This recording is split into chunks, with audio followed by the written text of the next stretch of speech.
Welcome to our channel. Get ready to dive into the fascinating world of the stock market, where we'll break down concepts, share simple tutorials, and spark new ideas to help you master in this area. Before moving ahead with the video, do note, the information provided in this video is for educational and informational purposes only. It is not intended to be investment or financial advice. Stock market investing involves risks, and past performance does not guarantee future results. Always conduct thorough research and seek advice from a qualified financial professional before making any investment decisions.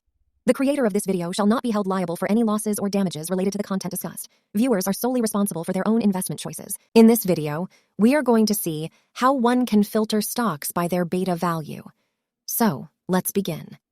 But first, what is a beta value? And what does it tell us about a stock? The beta value of a stock is a measure of its volatility or sensitivity to market movements. It indicates how much the stock's price tends to move in response to changes in the overall market's movements. A value of 1 means the stock moves in line with the market.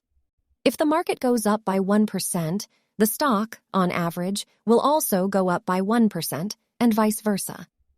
A beta value greater than 1 indicates the stock is more volatile than the market.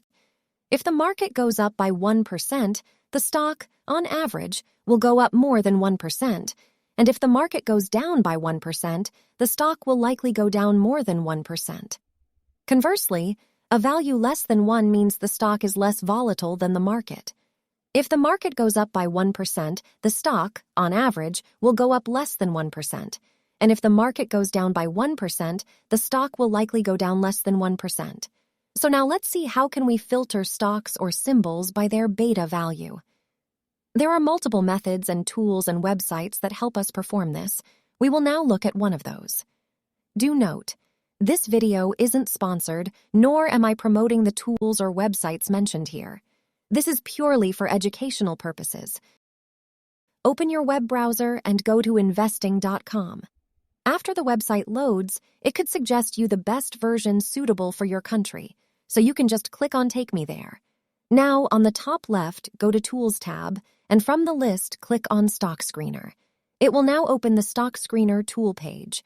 Here you can set the country and the stock exchange from which you want the symbols to be filtered. You can also further filter out it by their sectors, industries, and even the equity types. After you are done, under the Add criteria, from the list, click on Volume and Volatility, and then from the options, select Beta. Now, on the right side, you can see the beta filter is now added as a parameter to filter out the symbols. You can also set the values range as per the requirement. And that's it. Scroll down to see the results. To see the beta values of the symbols in the results, switch to Fundamental section, and you'll find the beta values of the symbols, and you can also see that these results are within the beta value range we just set above. So that's how it's done. Thanks for watching the video till here. Comment down the topics you would like me to cover in future. Do hit the like button if you found the video useful and share it with your known ones. See you guys next time.